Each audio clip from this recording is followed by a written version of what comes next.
Hello friends, स्वागत है आप सभी का हमारे इस यूट्यूब चैनल हिंदी साहित्य में।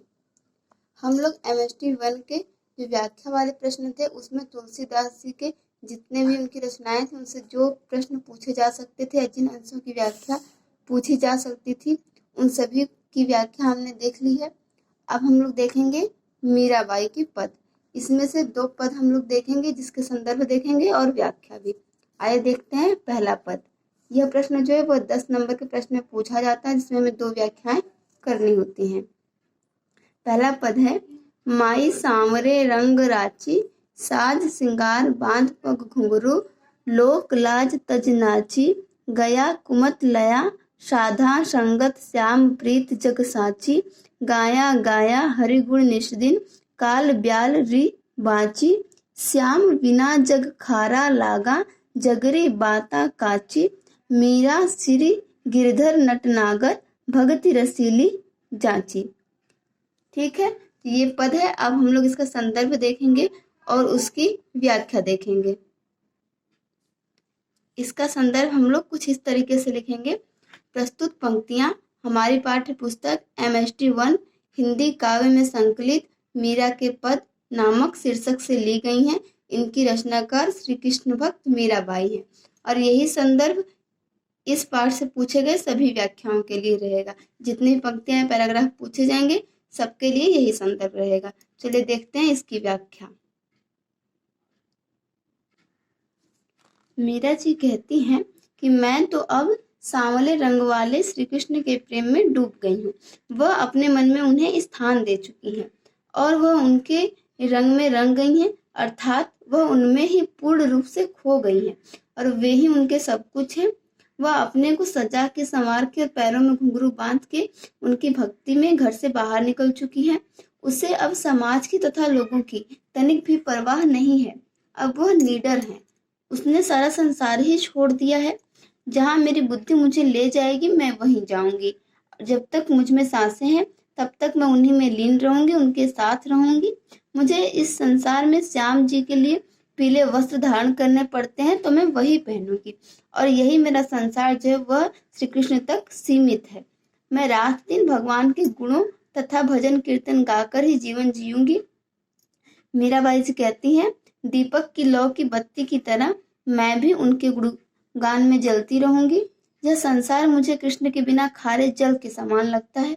सारी बातें झूठी हैं, बस केवल कृष्ण नाम ही सच्चा है।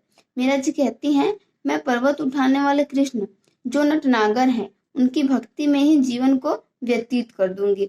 मुझे उनका नाम लेने में जीवन का रस आता है। जो मुझे रचता है मैं वही करती हूँ और वही मेरे सब कुछ है। ऐसा जो है मीराबाई जी श्री कृष्ण के विषय में कहती हैं और ऐसा कहकर वह श्री कृष्ण जी को प्रसन्न करती हैं इस पद में। और उसके बाद जब हम लोग संदर्भ लिख लेंगे, व्याख्या लिख लेंगे तो नीचे एक आता है विशेष टिप्पणी, उसको भी हम लोग लिखेंगे। उसमें ये लिखेंगे, इसमें जो है पद जो है वो गेयात्मकता है, पदों में गेयात्मकता है। देखते हैं अगला पद। इन पंक्तियों में जो है वो मीरा जी की भाव दशा का वर्णन हुआ है। आइए देखते हैं। हेरी महा दर्द दीवाना, महाराम दर्द न जान्या कोय, घायल री गत घायल जान्या, हिबड़ी अगर सजोय, जौहर की गत जौहर जान्या, क्या जान्या जिन खोय, दर्द की मारियां दर दर डोलियां, वैद मिलिया ना कोय, मीरा री प्रभु पीर मिटांगा, जब वैद सांवरो होय। इसका संदर्भ भी हम लोग पूर्व की भांति ही लिखेंगे। इसकी व्याख्या देख लेते हैं। मीरा जी कहती हैं, अरे मैं तो पीड़ा से चिढ़ित हूँ। मैं श्री कृष्ण के प्रेम एवं भक्ति में डूब गई हूँ।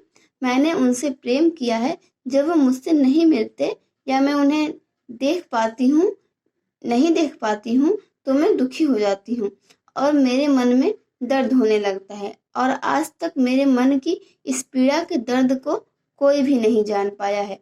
मैं प्रेम दीवानी हो गई हूँ। मेरा दर्द तो अब दीवाना हो गया है। जो अपने मन में घायल होता है वही घायल की पीड़ा को जानता है, अर्थात वही जान पाता है। जो कभी घायल नहीं हुआ वह पीड़ा को नहीं समझ सकता। दूसरे के दर्द को जिसने कभी अपने मन में आग पैदा की हो, अर्थात प्रेम की आग को वही जान सकता है जो प्रेम की आग से गुजरा हो।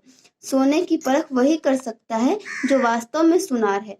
वही पहचान पाता है कि सोना खरा है या खोटा है, क्योंकि यह उसी का काम है पहचानना। जब किसी को दर्द होता है तो वह दर्द की पीड़ा की वजह से इधर उधर भागता फिरता है, क्योंकि वह दर्द की पीड़ा से परेशान होता है। मगर जब उसे कोई वैद्य नहीं मिलता है तब उसे कितनी पीड़ा होती है। जब तक वह नहीं मिलता है तो वह दर्द में बिलखता रहता है। भले ही वह द्वार द्वार भटका, मगर उसे कोई भी वैद्य नहीं मिला। मीरा जी कहती हैं, मेरे तो प्रभु कृष्ण ही हैं जो मन की पीड़ा को दूर करेंगे। मेरे दर्द का इलाज उन्हीं के पास है। वे ही मेरे कृष्ण मेरी पीड़ा को हरेंगे, क्योंकि इस दर्द की दवा केवल और केवल श्री कृष्ण के पास है, किसी और के पास नहीं है। और जब मेरे प्रभु मुझे मिल जाएंगे तो मेरा दर्द भी दूर हो जाएगा। ये थी इन लाइनों की व्याख्या। इसमें भी विशेष यह है कि ये जो पद है ये ज्ञात्मक हैं। ओके फ्रेंड्स, उम्मीद है ये वीडियो भी आपके एग्जाम के लिए बहुत ही हेल्पफुल होगी। Thank you for watching this video. Video पसंद आया हो तो लाइक करें, चैनल को सब्सक्राइब करें। Thank you.